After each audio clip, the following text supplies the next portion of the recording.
Chalo, so previous lecture we got done understanding about bryophyta. We go ahead understanding about pteridophytes today.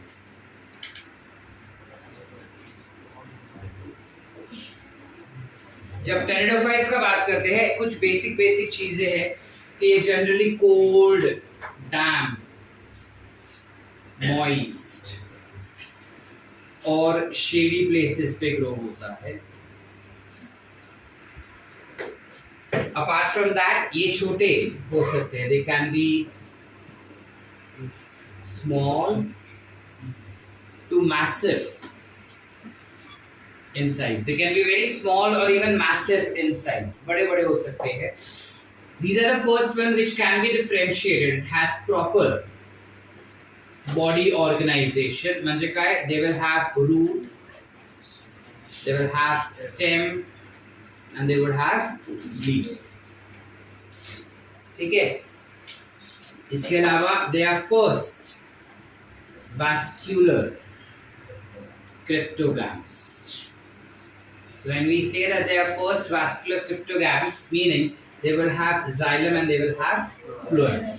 Generally xylem और phloem जो है वो 4 type के cell से बनता है. Xylem जो रहेगा वो 4 टाइप के सेल से बनता है, which is xylem fibers, xylem parenchyma, xylem vessels and xylem tracheids. इनके पास सिर्फ xylem tracheids होता है, whereas phloem भी 4 टाइप के सेल से बनता है, which is sieve tube elements, companion cells, phloem sieve, phloem fibers and phloem parenchyma. They will have only sieve cells और उनको companion देने के लिए you will have albuminous cells. ठीक है? Now these are the terms that are used in your NCERT, that you have albuminous cells and sieve cells only in this. अब जब only बोलते हैं ना तो हमारे अक्ल में ऐसा चमकता है कि 4 में से कोई एक ही है करके, बट ऐसा नहीं है. 4 में से 3 होते हैं, एक नहीं है. ठीक है? तो सिर्फ ऐसा क्यों लिखा है कि सिर्फ ट्रकीज होता है उनके पास सर? अभी अगर उसका स्टेटमेंट लिखा दैट टेरिडोफाइट्स के जाइलम में देयर इज ओनली ट्रकीज, इसका मतलब सिर्फ ट्रकीज ही होना चाहिए और कुछ नहीं होना चाहिए? नहीं. इसका मतलब ये है कि टेरिडोफाइट्स में tracheids are the only xylem cells which is responsible for water conduction. Angiosperms में you have tracheids as well as vessels, which is important for for water conduction, whereas here it is only tracheids that help in water conduction. समझ पा रहे हैं?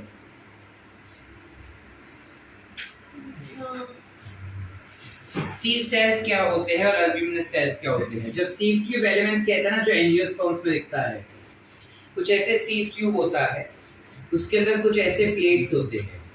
इन plates के अंदर कुछ ऐसे sales होते हैं और इन सेल्स के अंदर कुछ छेद होता है. समझ पा रहे हैं? तो ये छेद वाला सेल, वो सेल एक प्लेट में, प्लेट इधर, और फिर वो ट्यूब्यूलर स्ट्रक्चर बनाता है. In pteridophytes they have only sieve cells, यानी सिर्फ यही होता है, और उसके साथ जुड़े हुए कुछ सेल्स उसके आसपास दिखाई देते हैं, which are called or classified to be as albuminous cells. That's it. Are we clear? So these albuminous cells basically act as companion cells for pteridophytes. However, pteridophytes में you do not have companion cells. समझे कि नहीं समझे? अरे हाँ कि नहीं? इसके अलावा जब हम pteridophytes का बात करते हैं, हमने कहा कि इसको रूट, स्टेम्स और लीव्स में डिफरेंशिएट कर सकते हैं ना. तो जब हम रूट, स्टेम्स और लीव्स में डिफरेंशिएट कर रहे हैं, स्पेसिफिकली टॉकिंग अबाउट लीव्स, इनके लीव्स में स्पोर्स पाए जाते हैं, यानी स्पोर्स ग्रो होते हैं. तो उनके लीव्स पहले तो 2 टाइप के होते हैं. या तो there leaf is very small in size, like for example you have selaginella. सेलाजिना के लीव्स बहुत छोटे छोटे होते हैं. अब लीफ छोटे हैं तो उसे क्या कहेंगे? We call it as microphylls. We call it to be as microphylls. या फिर लीव्स जो काफी बड़े हो सकते हैं, like for example you have ferns.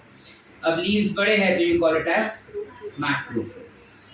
ये माइक्रोफिल्स और मैक्रोफिल्स जो होते हैं उनके अंदर स्पोर्स होते हैं. ठीक है? So I just come back to that point that if suppose this is the fern that we have. अगर फर्न्स लेट्स से कुछ ऐसे है, ये फर्न का लीफ हुआ एक, they are pinnately compound leaves. तो अगर फर्न का लीफ ऐसे होता है ना, लंबा लंबा, फर्न देखा है क्या जिंदगी में? क्या होता है, हाँ या नहीं? देखा है? फर्न जब बारिश का सीजन आता है, यानी अभी वाले सीजन में, नीचे की तरफ कुछ ऐसा ऐसा उसके पास दाने दाने दाने दाने हो जाते हैं. There are some spores which are present on it like this. ये जो स्पोर्स उनके पास होते हैं ना, उसे हम कहते हैं सोराई. Singular source, plural सोराई. तो ये कुछ ऐसे राउंड स्फेरिकल सोराई होते हैं और इनके अंदर काफी सारे छोटे छोटे छोटे छोटे छोटे छोटे सैक लाइक स्ट्रक्चर होता है. ये छोटा sac like structure is called as sporangium. क्या म्हणतात त्याला? ये स्पोरैंजियम के अंदर छोटे छोटे स्पोर्स होते हैं, दिख रहे? These spores will be called as what? Spores. ये spores diploid होते हैं basically.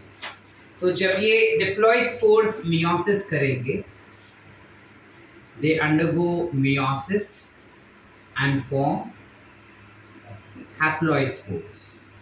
समझ पा रहे? अभी जब वो haploid spore बन चुका है, जैसे ही वो haploid बनता है, it tends to get mature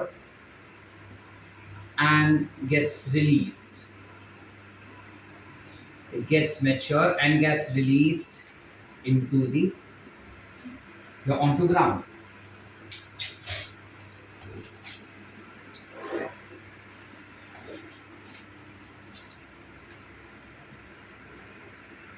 ground पे रिलीज हो जाता है. जैसे ही ये स्पोर्स हैप्लॉइड हो जाते हैं और मैच्योर हो जाएंगे, तो ये पूरा स्पोरेंजियम फट जाएगा. स्पोरेंजियम फटेगा तो सोराई अपने आप फटता है और अंदर से सारे स्पोर्स जो है जमीन पे आ जाते हैं. जब वो स्पोर्स जमीन पे आ जाएंगे तो ऑब्वियसली फेवरेबल क्लाइमेटिक कंडीशन की वजह से स्पोर्स जो है वो जर्मिनेट हो जाएगा, है ना? तो spores which are haploid spores will germinate to form somewhere around heart shape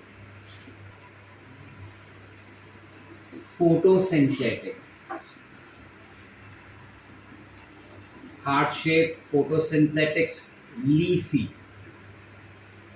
dorsi-ventrally flat, मतलब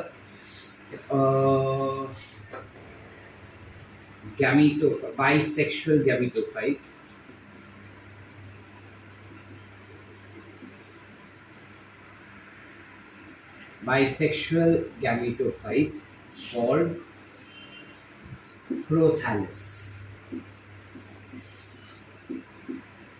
which is basically attached to the substratum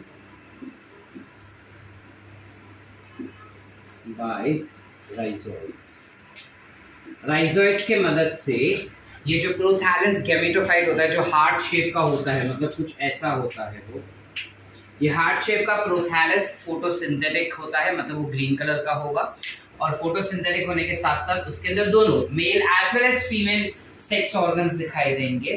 तो फीमेल सेक्स ऑर्गन्स यहाँ पे होता है कुछ ऐसे, इसे हम क्या कहेंगे?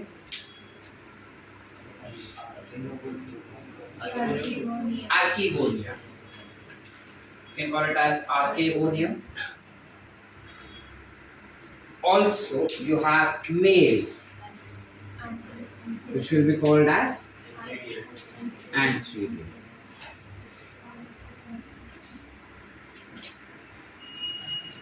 Males which will be called as antheridium. ठीक है? अब ये जो गैमेटोफाइट होते हैं, उनके पास कुछ रूट लाइक स्ट्रक्चर यानी राइजोइड्स भी होंगे, ताकि वो किसी भी सॉलिड सबस्ट्रेटम पे जाके चिपक सके. ठीक है? ये सब दिया नहीं है एनसीईआरटी में, इसलिए इधर देख लो. पहले एसी बंद रखा है, तुमको ठंडी लग रहा है इसलिए बंद रखा है.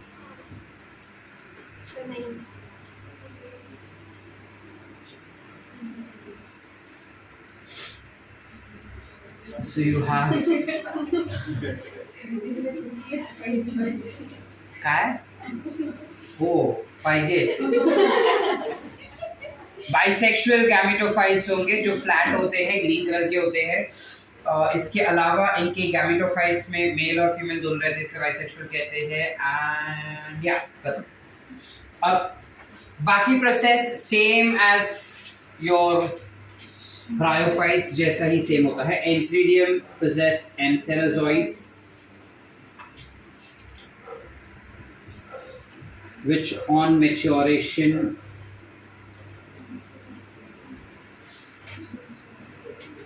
they are released in water. When they are released in water, they tend to swim and reach up till female gametophyte या फीमेल सेक्स ऑर्गन लिख देते हैं and fertilize with egg cell. They tend to fertilize with the egg cell, forming diploid zygote. जैसे ही ये zygote बन जाएगा, क्या होगा? The embryo will get developed.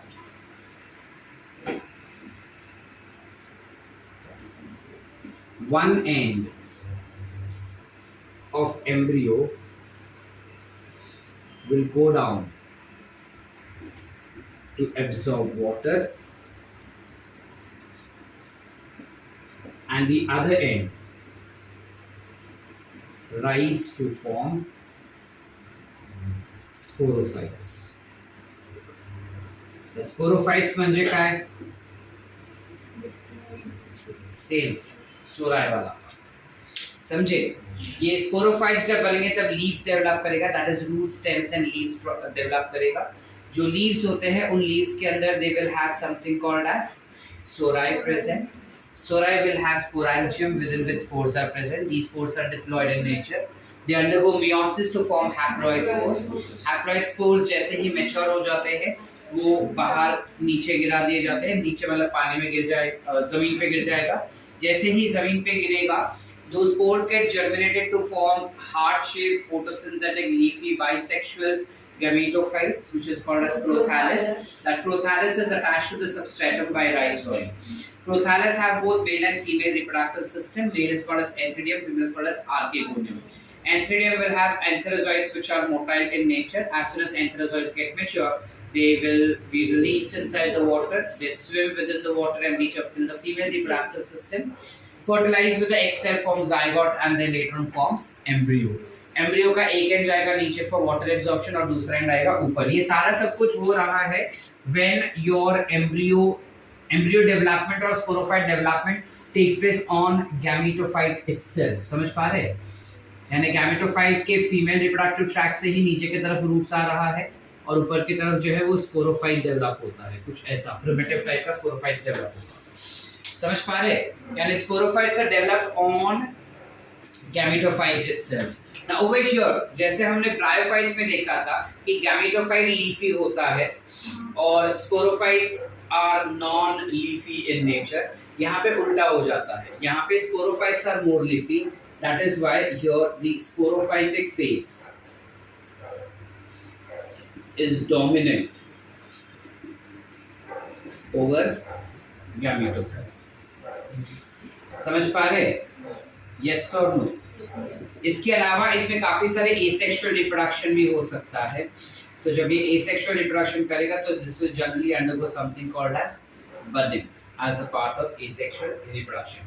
Apart from that जो स्पोर्स इनमें बनाए जाते हैं ना, those spores can be of two types. अब कौन से स्पोर का बात कर रहे हैं सर? सेक्सुअल स्पोर्स का I am talking about, which is male and female gametes. या तो ये स्पोर्स सेम हो सकते हैं, which is they are homosporous, या फिर they can be heterosporous. Most of them is homosporous only, but some of them are also heterosporous. Those which are heterosporous, उसका example दिया है Selaginella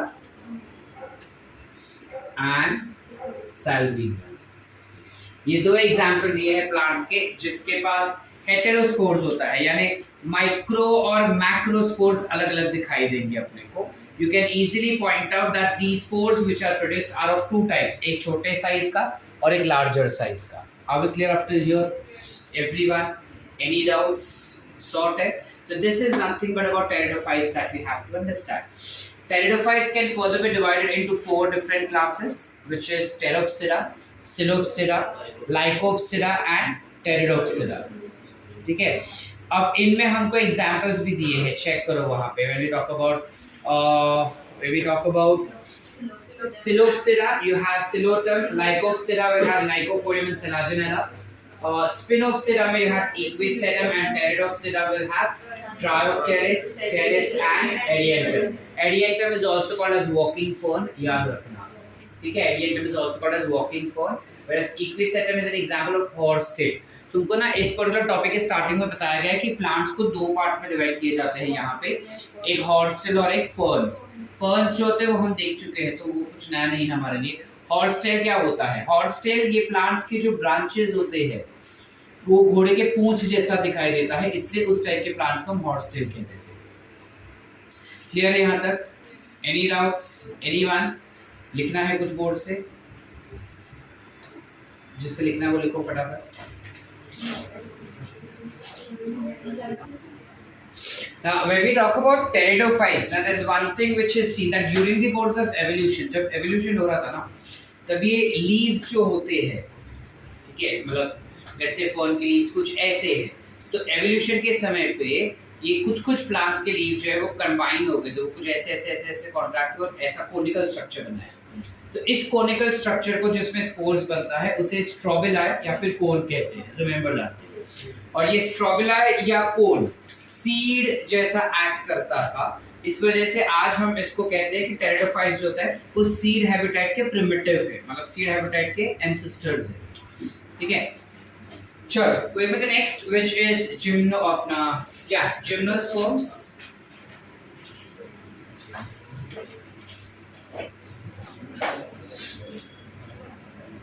When we talk about gymnosperms, इसकी क्या-क्या खासियत है और ये किस तरीके से ग्रो होता है. तो जिम्नोस्पर्म्स जो होते हैं वो ऑलमोस्ट सारे क्लाइमेटिक कंडीशंस में दिखाई दे देते हैं, बट इनका full form is that it has naked seeds. That's because of the lack of, this is due to lack of ovary. इनके पास ओवरी नहीं होता, सिर्फ ओव्यूल होता है. ओवरी ना होने की वजह से फ्रूट्स नहीं बनता और इनके सीड्स जो है वो डायरेक्टली अपने को प्लांट्स में ग्रो होते हुए दिखाई देते हैं. ठीक है, इसके अलावा इनके पास भी रूट, स्टेम और लीव्स रहते हैं जैसे नॉर्मल प्लांट्स में दिखाई देते हैं. और ये या तो बहुत छोटे होंगे मिलीमीटर में या फिर बहुत बड़े होंगे लाइक मीटर्स में, फीट्स एंड मीटर्स में. ठीक है, नाउ विद दैट रिस्पेक्ट जब हम इसके रूट्स का बात करते हैं ना,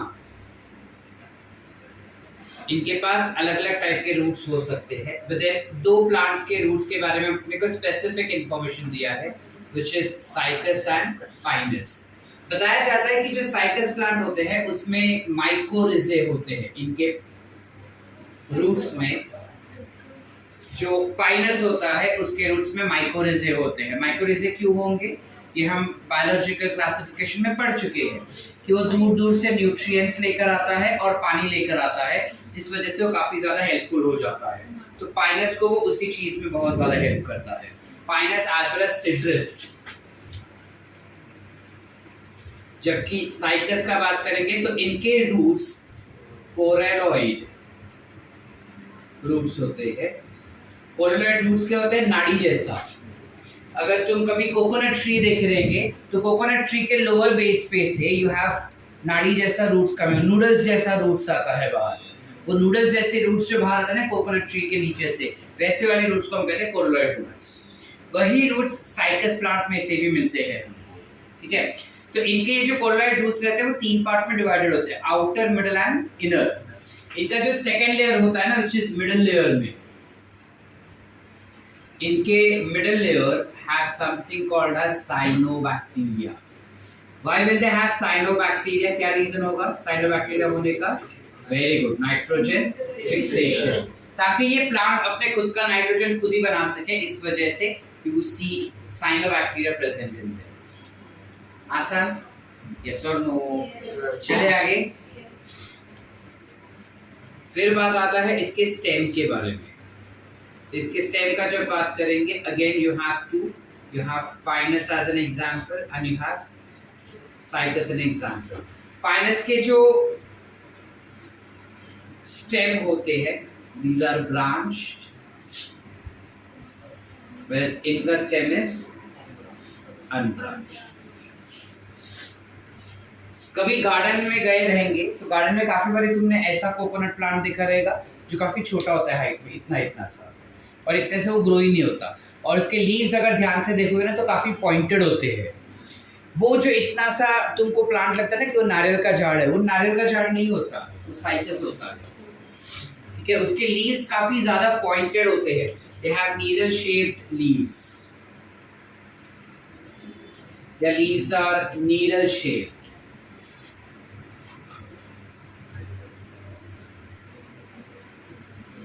Which is generally seen in coniferous plant. Coniferous plants क्या होते हैं? ऐसे प्लांट्स जो काफी ज्यादा ठंड वाले इलाके में ग्रो किया जाए, जैसे अपना कश्मीर, पोलैंड एक्सेट्रा, इस टाइप के कंट्रीज या सिटीज में या स्टेट्स में जनरली जो प्लांट्स ग्रो होते हैं, उन प्लांट्स के लीव्स काफी ज्यादा नीडल शेप होते हैं। ऐसा क्यों होता है सर? बिकॉज अगर वो फ्लैट हुए ना लीव्स, तो स्नो उसके ऊपर बैठ जाएगा, और स्नो जैसे ही बैठेगा वो लीफ हैवी हो जाएगा और लीफ टूट जाएगा, और अगर लीफ टूट गया तो ऑटोमेटिकली उसके अंदर रेट ऑफ फोटोसिंथेसिस कम हो जाएगा, है कि नहीं? और जब रेट ऑफ फोटोसिंथेसिस उसके अंदर कम हो रहा है, ऑटोमेटिकली वो प्लांट मरना शुरू कर देता है।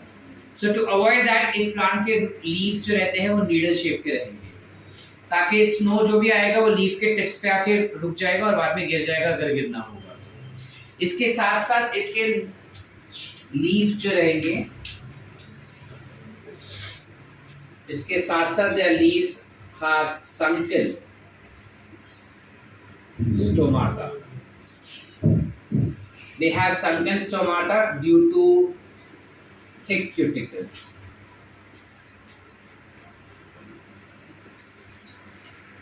Sunken stomata क्या होता है? अगर ये पर्टिकुलर लीफ है उसका, तो इस लीफ के ऊपर कुछ ऐसे ऐसे हमारे पास उनके स्टोमाटास होंगे, somewhat like this.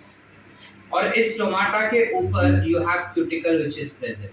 तो क्यूटिकल की वजह से स्टोमाटा अंदर की तरफ घुस गया, और स्टोमाटा अंदर की तरफ घुस जाने का क्या फायदा होगा सर? स्टोमाटा अंदर की तरफ घुसने का फायदा ये होगा कि रेट ऑफ ट्रांसपिरेशन कम हो जाएगा, और जब रेट ऑफ ट्रांसपिरेशन कम हो रहा है, ऑटोमेटिकली जो वाटर लॉस होगा बॉडी में से, वो वाटर लॉस काफी कम हो जाएगा उनमें से। आर वी क्लियर बेटा? Any doubts? चलो आगे। इसके अलावा जब हम जिम्नोस्पर्म्स का बात करते हैं, for their reproduction they can have cone या फिर स्ट्रोबिलाई, ठीक है, दे विल हैव कोन या फिर स्ट्रोबिलाई फॉर सेक्सुअल रिप्रोडक्शन। जबकि अगर एसेक्सुअल का बात करें, so for asexual reproduction you will have something called as budding. Are we clear? Are we clear? Everyone? ठीक है? कोई स्लाइटली मोर है। एसेक्सुअल में बडिंग होता है या बड्स होता है, ये तो समझ गया हमको। सेक्सुअल में स्ट्रोबिला वगैरह होता है, तो ये क्या है वो देखते हैं। चलो, इसमें ना एंजियोस्पर्म की तरह मेल और फीमेल अलग अलग होंगे, तो हम दोनों देखते हैं कैसे होता है। स्ट्रोबिलाई के ऊपर या उसके पास कुछ ऐसे स्पोरोफिल्स होंगे, these are called as sporophylls. Leaf है जिसके ऊपर स्पोर्स रहेंगे, मेल या फिर फीमेल स्पोर्स, इस वजह से you call it as what? Sporophylls. You call it as Sporophylls. अब इसमें एंथर हो सकता है, एंथर जैसा स्ट्रक्चर हो सकता है, तो वो एंथर जो होता है वो मेल स्पोर्स होगा। मेल स्पोर्स हमेशा साइज में छोटे होते हैं। I will classify this to be as what? Microsporophylls. और वहीं पे अगर फीमेल हुई, फीमेल कुछ ऐसे हो जाती है, तो I will classify this to be as macro या फिर megasporophylls। हाँ, mega. You will have megasporophyll। अब इसमें ना ये स्ट्रोबिलाई जो रहता है जिम्नोस्पर्म्स में, मेल स्ट्रोबिलाई में सिर्फ मेल गैमीट वाले चीजें दिखाई देंगी, फीमेल वाले में सिर्फ फीमेल दिखाई देती है। समझ पा रहे? यहाँ पे मैंने दोनों एक ही में ड्रॉ कर दिया, लेकिन होता अलग अलग स्ट्रोबिलाई में है।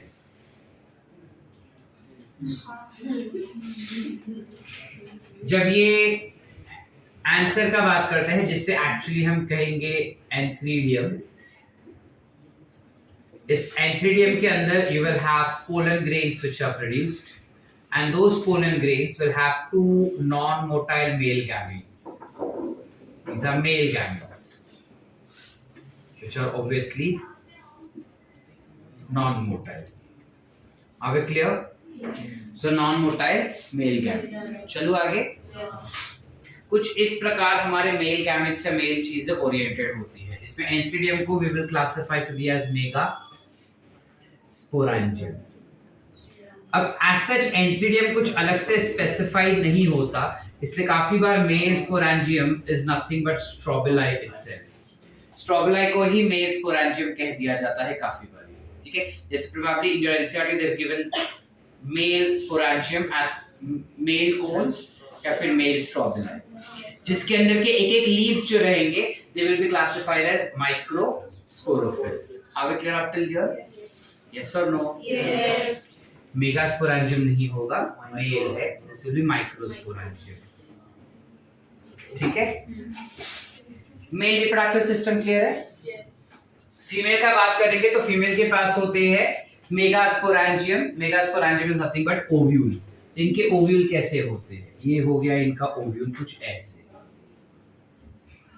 ठीक है, थोड़ा मोटा हो गया।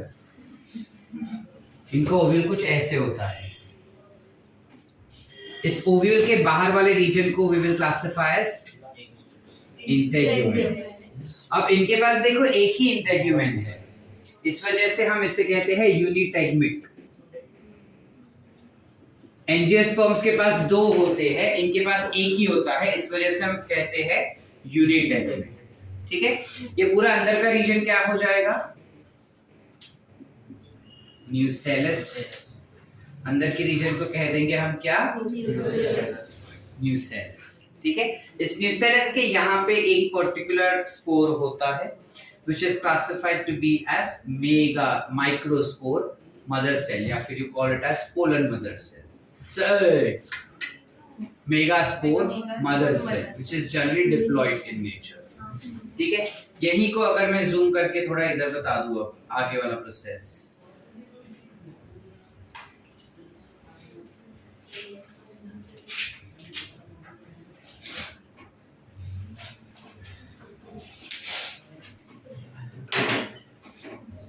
अब यहाँ पे क्या हो जाता है? ये जो मेगास्पोर मदर सेल है that will undergo meiosis.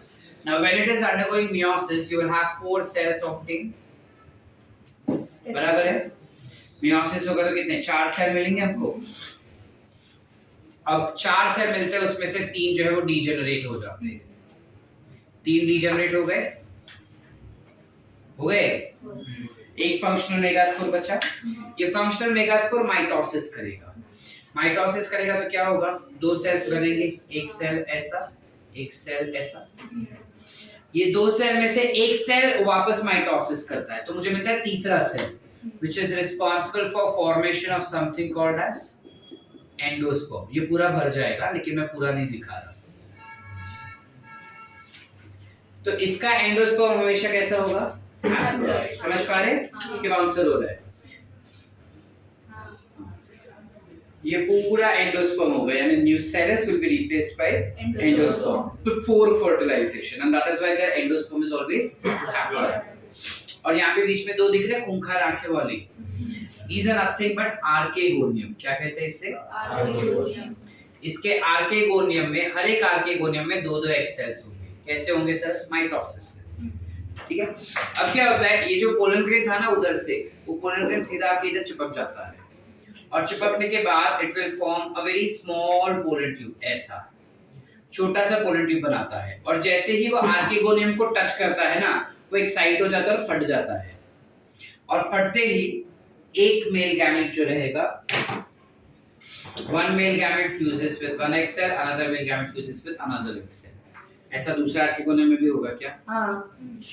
दूसरे में भी सेम होगा। तो सर एक ही पोलन ग्रेन करता है क्या? नहीं, 2 पोलन ग्रेन लगेगा।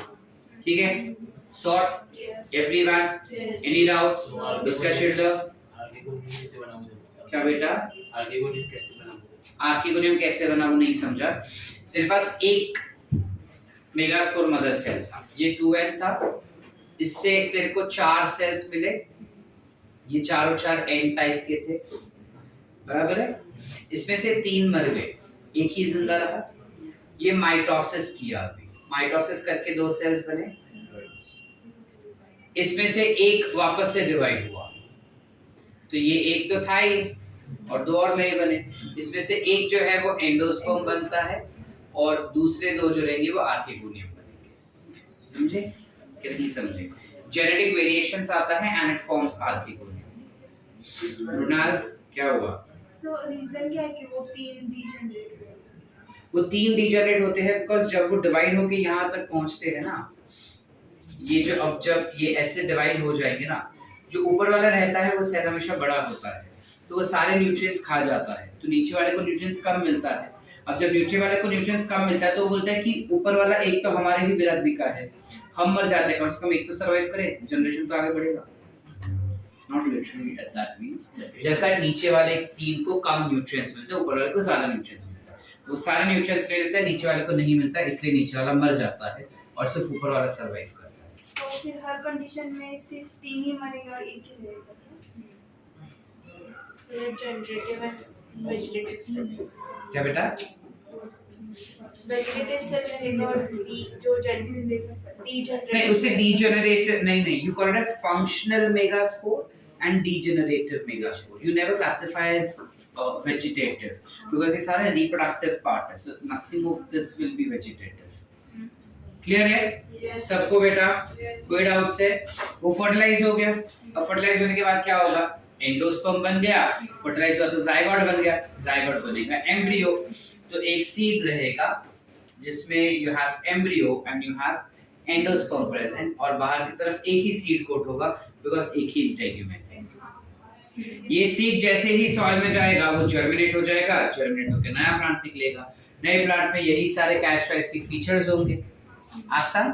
अब जब हम जिम्नोस्पर्म्स का बात करते हैं ना, उसमें काफी सारी खासियत हमको दी गई है कि इसमें काफी सारे अलग अलग टाइप के प्लांट्स देखने मिलते हैं। अब ये काफी सारे अलग अलग टाइप के प्लांट्स मतलब क्या सर? अलग अलग टाइप के प्लांट्स मतलब सबसे बड़ा प्लांट हो सकता है जिसे हम कहते हैं जिसे हम कहते हैं सिक्वा प्लांट, टॉलेस्ट 357 फीट्स का हो सकता है वो, ठीक है। सबसे छोटा प्लांट हो सकता है वेरी स्मॉल, जिस कॉल्ड एज जामिया, ठीक है। जामिया इज ऑफ 25 मिलीमीटर्स का होता है, वो काफी छोटा होता है। फिर यू माइट हैव सबसे ओल्डेस्ट विच इज जिसे हम कहते हैं लिविंग फॉसिल्स हो सकते हैं, like for example you have ginkgo biloba, ठीक है। यू हैव सबसे वाइडेस्ट प्लांट जिसका गर्थ सबसे ज्यादा है, जो आज भी कैलिफोर्निया में मिलता है अपने को, विच इज कॉल्ड एज टेक्सोडियम, ठीक है। तो ऐसे जिम्नोस्पर्म्स पे काफी सारे वेराइटीज ऑफ प्लांट्स हमें देखने मिल सकते हैं। क्लियर है यहाँ तक एवरीवन? Any doubts? कुछ लिखना है बोर्ड से? इसका लाइफ साइकिल समझे तुम, बिकॉज एनसीईआरटी में काफी कॉम्प्लेक्स लैंग्वेज में सारा सब कुछ दिया है। थोड़ी देर में वो ओव्यूल बोलता है, थोड़ी देर में आर्केगोनियम बोलता है, इसलिए समझता नहीं है कि भाई आर्केगोनियम है या फिर ओव्यूल। आई होप यहाँ तक कॉन्सेप्ट समझे तुम। लिखना है, चलो।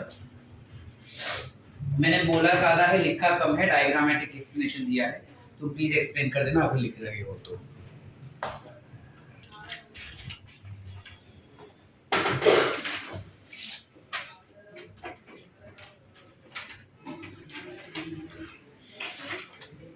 अब जब हम एंजियोस्पर्म्स का बात करते हैं, इसके बेसिक क्राइटेरिया हमको पता है कि इसके जो सीड्स होते हैं दे हैव एनक्लोज्ड या फिर covered seeds, they are flowering and fruiting plants. Sorry, they're flowering and fruiting plants, इनमें flowers भी आता है और fruits भी आता है। इसके अलावा एंजियोस्पर्म्स जो रहते हैं इनमें काफी सारे वेरिएशंस दिखाई देते हैं। इनके 2 क्लासेस है, मोनोकॉट्स एंड डाइकॉट्स, जिनमें इस चैप्टर में रिप्रोडक्शन इन ऑर्गेनिज्म या रिप्रोडक्शन इन फ्लावरिंग प्लांट्स, तीन में से किसी एक चैप्टर में एनसीईआरटी में दिया है। जो जल्दी बच्चे इग्नोर कर देते हैं, रूल आउट कर देते हैं, but they've given a notification, they've given a line over there which states that monocots are advanced as compared to dicots. तो याद रखना कि monocots जो होते हैं वो advanced version है, dicots is not advanced version. ये हमेशा हमको ऐसे लगता है देख के, और अब तक भी दिमाग में वही होगा कि डाइकॉट ज्यादा एडवांस्ड होता है, वो रिसेंटली इवॉल्व होता है. False. Dicots are not recently evolved is monocots. ठीक है. बाकी एंजियोस्पर्मिक प्लांट्स के डिटेल सारे पता है कि अगर मोनोकॉट हुआ तो टैप रूट्स फाइब्रस रूट्स होता है, डाइकॉट हुआ तो टैप रूट्स होगा. फिर उसके लीफ का वेरिएशंस क्या होते हैं, लीफ के वेरिएशंस होते हैं, एनाटॉमी उसका क्या होता है, कौन से अलग-अलग टाइप के टिश्यूज मिलते हैं. Specifically talking about it's vascular system, it has well developed vascular system. यानी इसके जाइलम के पास चारों चार सेल्स होंगे, इसके फ्लोएम के पास भी चारों चार सेल्स होंगे. अनलाइक टेरिडोफाइट्स एंड जिम्नोस्पर्म्स जिसमें जाइलम में सिर्फ ट्रकीज होता है और फ्लोएम में सिर्फ सीव सेल्स एंड अल्ब्यूमिनस सेल्स होते हैं. ठीक है. Directly jumping of for understanding the reproductive systems. So reproductive systems में I hope I don't have to explain that you have two things which is accessory valves.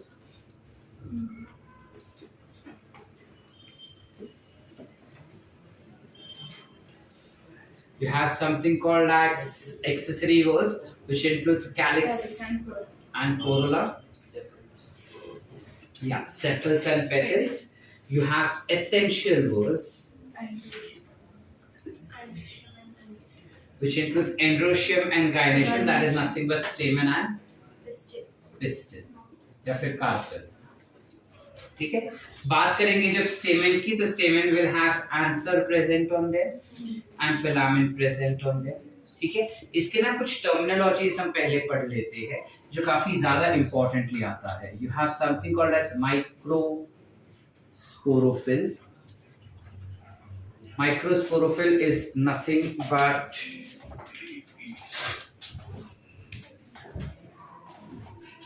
your stamen. इस stamen के अंदर you have microsporangium. Microsporangium is nothing but anther. ठीक है.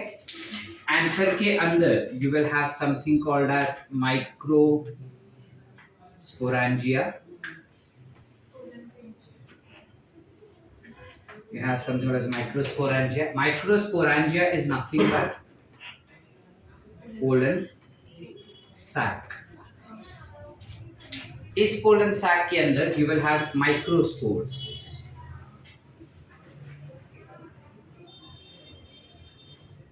ये microspore जो होंगे those will be your pollens. ठीक है. That is nothing but pollen grains. Microspores के अंदर ये जो पोलन ग्रेन्स होते हैं, this is a part of male gametophyte. ये pollen grains are part of male gametophyte because they will have something called as male gametes present in it. ठीक है. तो जब हम इसमें एंथर के बारे में पढ़ते हैं ना, तो एंथर का स्ट्रक्चर कुछ ऐसा होता है. These are bilobed in nature and thus it is called as diathecus.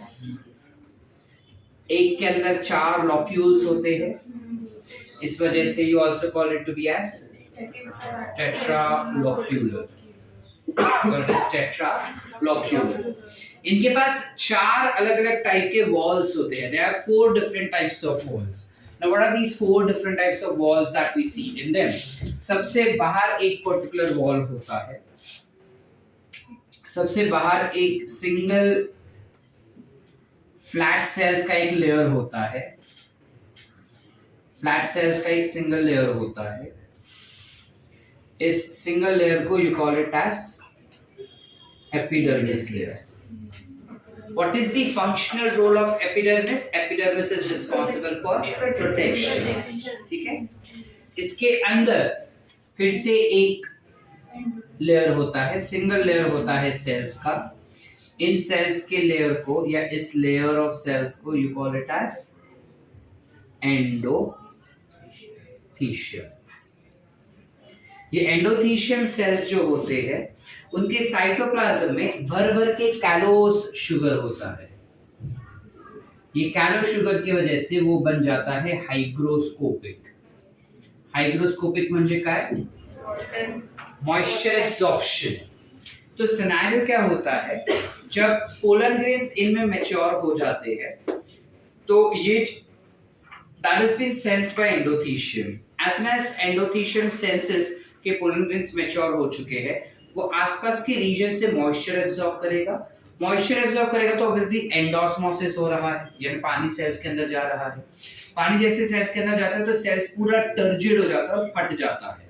Sales फट जाएगा तो ये लेयर यहाँ से फट जाता है and pollen grains can easily come outside और रिलीज। ये पर्टिकुलर रीजन को you call it as region of dehiscence. You call it to be as region of dehiscence. Are we clear up till here, everyone? Everyone, बेटा समझ पा रहे? चलो आगे। You call it as region of dehiscence. आगे चलेंगे समझने के लिए। तो इसके बाद वाला जो रीजन होता है सेल्स का, वो यहाँ पर होता है। काफी सारे सेल्स, एक या दो लेयर होते हैं सेल्स के यहाँ पे, इनके आसपास बहुत सारे सेल्स होंगे यहाँ पे। ये जो पूरा सेल का लेयर है ना, इससे हम कहते हैं क्या? You call it as middle layer, which is composed of parenchyma. दिमाग में एक चीज गांठ बांध के रखना, जब कभी भी हम टर्म यूज करते हैं पेरेन्काइमा, यानी कि वो फूड स्टोरेज के लिए रिस्पॉन्सिबल है, और अगर खाना स्टोर कर रहा है तो ऑब्वियसली लोगों को भी बांटेगा वो। तो जब मैं बता रहा हूँ कि मिडिल लेयर जो होता है वो पेरेन्काइमा से बनता है, अकल चमकना चाहिए कि वो पेरेन्काइमा से बना है, मतलब वो फूड स्टोर कर रहा है। फूड स्टोर करेगा तो किसको देगा? डेवलपिंग पोलन ग्रेन्स को, ठीक है?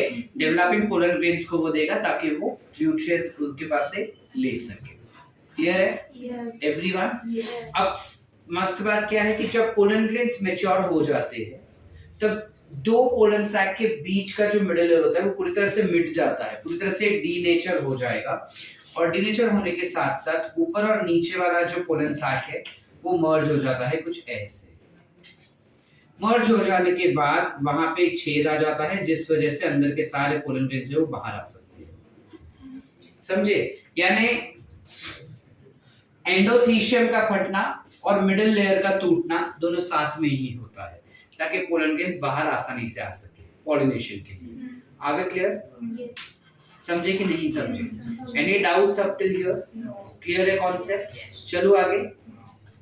इसके बाद एक लेयर होता है सेल का अंदर की तरफ, जो कुछ ऐसे ट्रायंगुलर सेल्स होते हैं।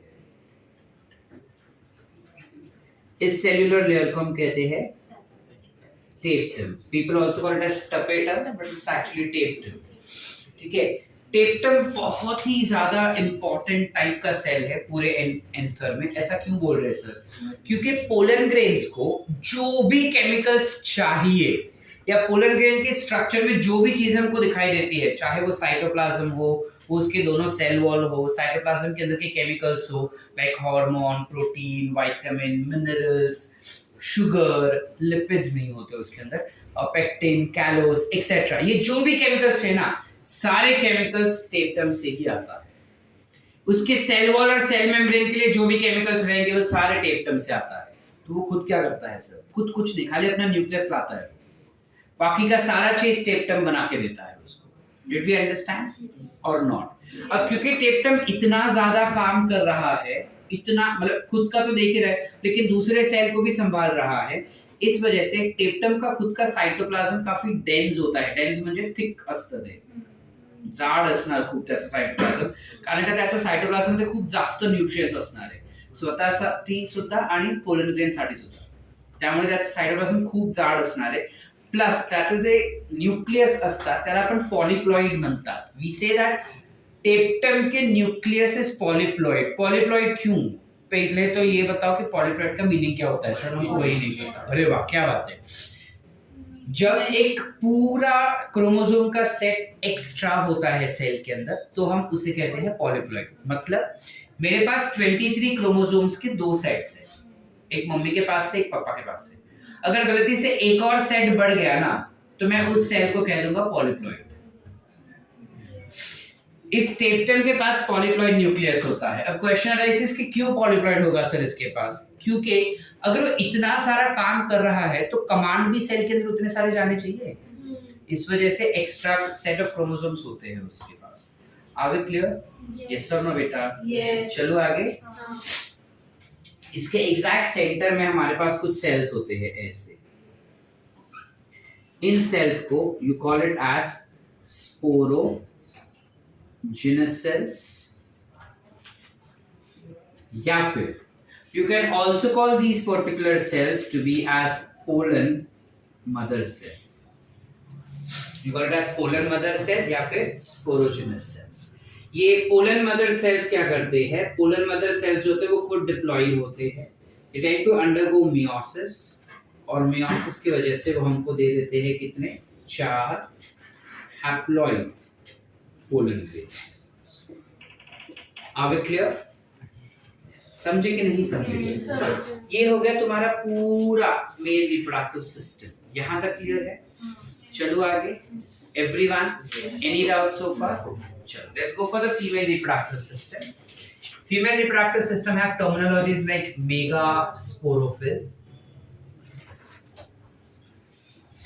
Megasporophyll will include something called as carpel. It will be called as carpel, which would have something called as megasporangium. Megasporangium is nothing but its ovule. उसके अंदर में प्रेजेंट होने वाला ovule. Megasporangium gets converted to something. It will have something called as megasporangia. This megasporangia will have something called as this megasporangia is nothing but nucellus. Megasporangia will have megaspore. That megaspore is nothing but embryo sac, and within embryo sac you would have something called as egg cell. ठीक है? So ovules are megaspores. Megasporangium तो पूछ रहे बता रही है। I will ask. यहाँ पर तक क्लियर है अपने को सारे कॉन्सेप्ट सॉर्ट। अब फीमेल रिप्रोडक्टिव सिस्टम में this is where the female gametophyte is form. This is female gametophyte which carries female gamete। पहले तो ना अब तक हमको ये मतलब समझा ही नहीं होगा, हम रटते ही होंगे गैमेटोफाइट गैमेटोफाइट गैमेटोफाइट। गैमेटोफाइट मतलब क्या? गैमेटोफाइट मतलब एक ऐसा स्ट्रक्चर जिसके अंदर गैमीट्स हो। जिस स्ट्रक्चर के अंदर गैमीट्स होते हैं उसे हम कहते हैं गैमेटोफाइट। पोलन ग्रेन्स आगे जाके उसके अंदर गैमीट लाता है, इसलिए उसे गैमेटोफाइट कहते हैं। एम्ब्रियो सैक के अंदर गैमीट होता है, which is egg cell होता है, इस वजह से you call it to be as gametophyte। आगे क्लियर? टॉकिंग अबाउट ओव्यूल का स्ट्रक्चर हम ऑलरेडी ड्रॉ कर चुके हैं, but then we'll redraw that।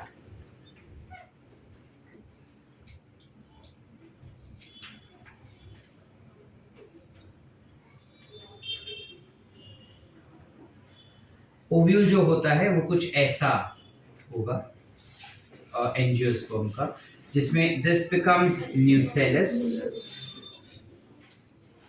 These are two integuments. Integuments जो होते हैं वो फर्टिलाइजेशन के बाद आउटर वाला इंटेग्यूमेंट जो रहेगा फर्टिलाइजेशन के बाद उसे हम कहते हैं टेस्टा, एंड इनर वाले को हम कहेंगे टेगमेंट, लेकिन वो फर्टिलाइजेशन के बाद होगा। टेस्टा जो होता है it is outer seed coat जो काफी थिक होता है, हार्ड होता है, ओपेक होता है, जबकि इनर वाला विच इज टेगमेंट जो होता है वो थिन, डेलिकेट और ट्रांसपेरेंट होता है। ठीक है? इसके अलावा इसके पास एक छेद होता है जिसे हम कहेंगे माइक्रोपाइल। ठीक है, इसके अलावा it also has something called as funicle. It has something called as, and this will be nothing but chalaza. ठीक है, अब यहाँ पे at this point it has one single cell which is present called as microspore, megaspore, mother cell. This megaspore mother cell which is 2n in nature, pretty same concept हो जाएगा यहाँ पे भी.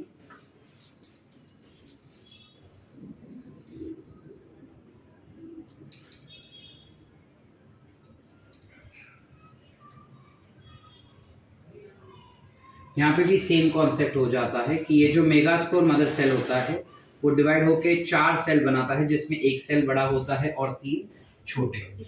जो छोटे वाले हैं वो डीनेचर हो जाएंगे, बड़ा वाला सरवाइव कर लेता है. बड़ा वाला सेल जो रहता है, यानी एक मियोसिस हुआ है, सबसे पहली बात यहाँ पे. बड़ा वाला सेल जो होता है उसके अंदर हमारे पास एक सेल है, फिलहाल एक न्यूक्लियस है which is haploid in nature. It undergoes mitosis to form 2. तो ये पहला माइटोसिस हुआ. 2 के बाद हो जाते हैं 4, तो ये सेकेंड माइटोसिस हुआ. 4 के बाद हो जाता है 8, तो ये हो गया हमारा थर्ड माइटोसिस. एक मियोसिस और 3 माइटोसिस से बनता है तुम्हारा पूरा male female gametophyte which is ovule. Are we clear up till here? Yes. अब इस एम्ब्रियो सैक के अंदर you will have 3 antipodal cells. इन्हें हम कहते हैं एंटीपोडल सेल्स, जो होते हैं हैप्लॉइड. सेंटर में 2 न्यूक्लियस होते हैं, उन दोनों को एक कॉमन कवरिंग लगता है. इस वजह से ये हो जाता है सेंट्रल सेल, और ये सेंट्रल सेल हमेशा डिप्लॉइड होगा. सेल्स डिप्लॉइड होगा, लेकिन जब बात करेंगे हम पोलर न्यूक्लियाई का, to be very very specific, secondary polar nuclei का, nuclei will be haploid in nature. ये क्या बात हुआ सर? Cell diploid और nucleoid haploid, nucleus haploid? Yes.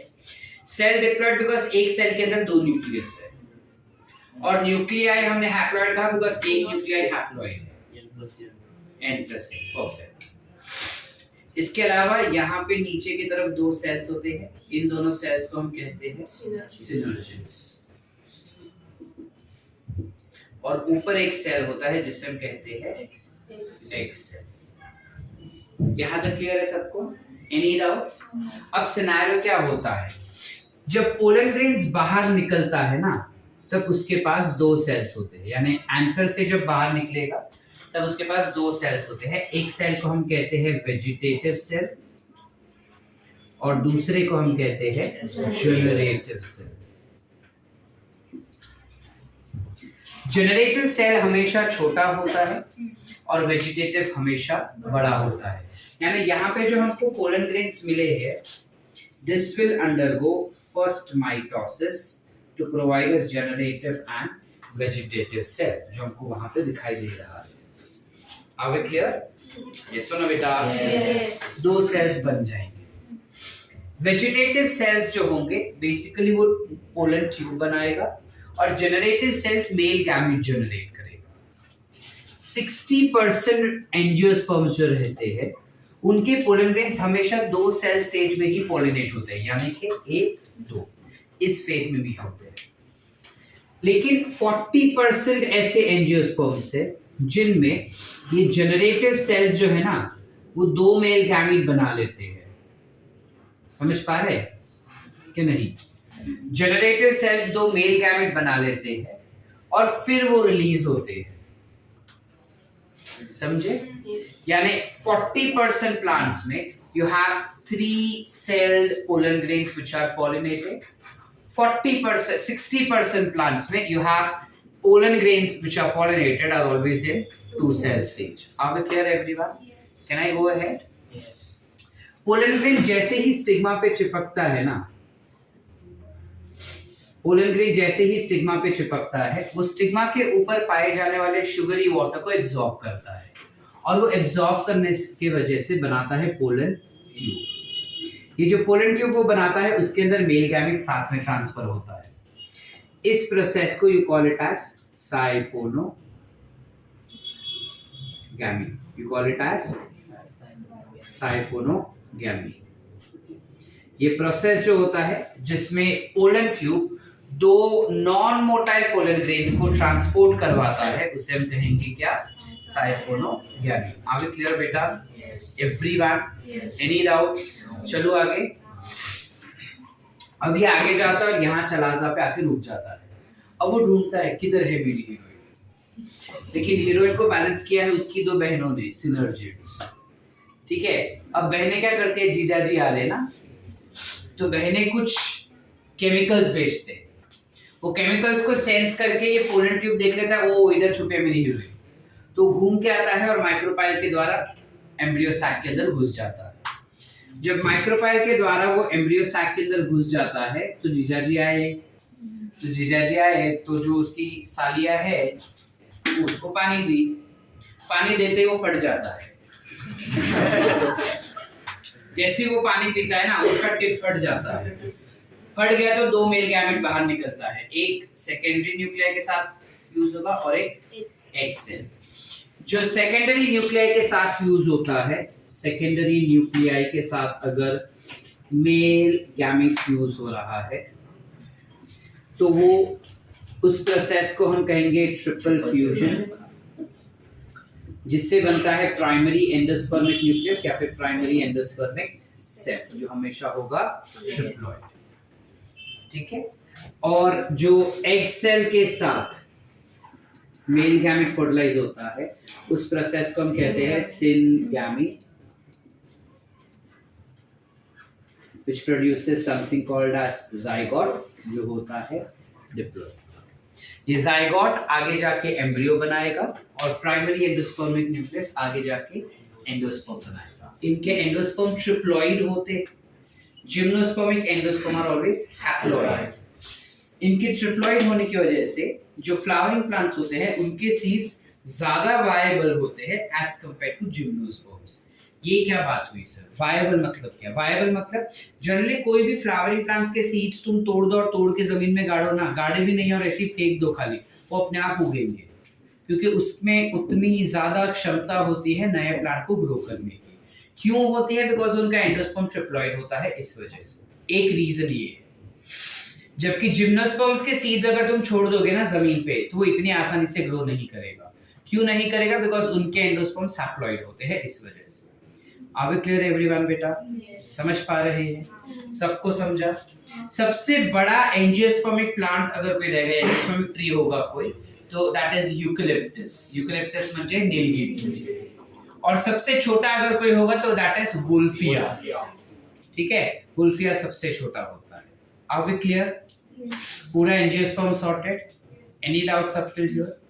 कुछ लिखना है? लिखना है?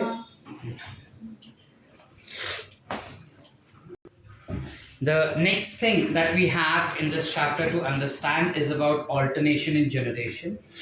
काफ़ी easy है ये चीज़। अगर हम हमारे बारे में बात करें, एनिमल्स यानी ह्यूमंस के बारे में बात करें, ये बेसिकली बता रहा है कि हर एक लिविंग ऑर्गेनिज्म की ज़िंदगी में एक ना एक पॉइंट ऐसे आता है जब या तो वो हैप्लॉइड हो जाता है उसके बॉडी से अलग, या तो वो डिप्लॉइड हो जाता है। एक पॉइंट तो वैसा होता ही है। बात यह है कि मैक्सिमली उसकी लाइफ कौन से पैटर्न में या कौन से फॉर्म में बीतती है। तो जब हम ह्यूमंस का बात करें तो हम पूरा जिंदगी डिप्लॉइड होकर गुजारते हैं। खाली एक पॉइंट होता है जब हम हैप्लॉइड होते हैं, which is when we are either in the sperm cell stage और in the egg cell stage, which is जब गैमीट्स बनते हैं हमारे बॉडी में। केवल वो गैमीट्स जो होते हैं वो हैप्लॉइड्स होते हैं, उसके बाद वो फ्यूज हो जाते हैं और जाइगोट बनते हैं, और जाइगोटिक माइटोसिस होता है, यानी zygote will undergo mitosis to form the entire whole new organism. Yes और नो? अब जब वो माइटोसिस होता है और डिप्लॉइड सेल की वजह से डिप्लॉइड ऑर्गेनिज्म बनता है, पूरा ऑर्गेनिज्म ही डिप्लॉइड बन रहे हैं और हम पूरा जिंदगी डिप्लॉइड ही रहते हैं।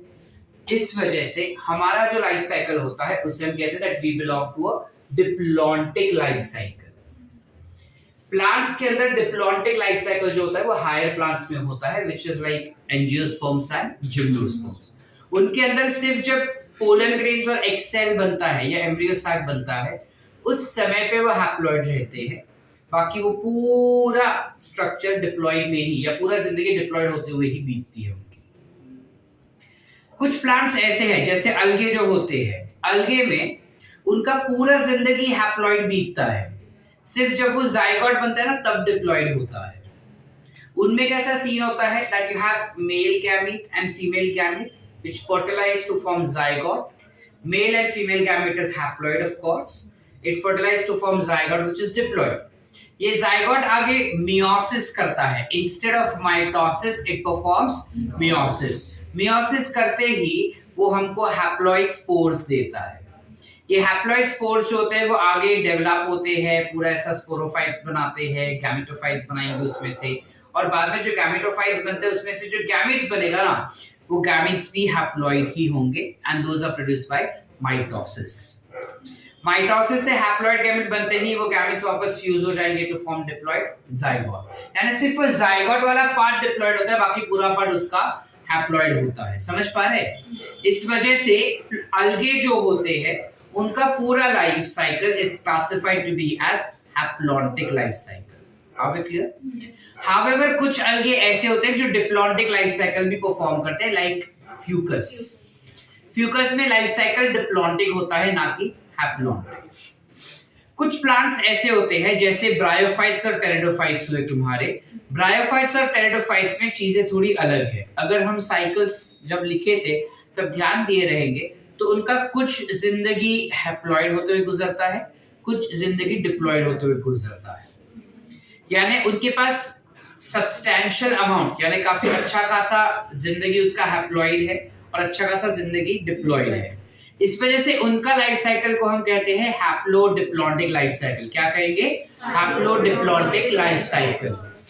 अब ये टाइप के लाइफ साइकिल किसमें दिखाई देते हैं? ये टाइप के लाइफ साइकिल दिखाई देंगे ब्रायोफाइट्स और टेरिडोफाइट्स।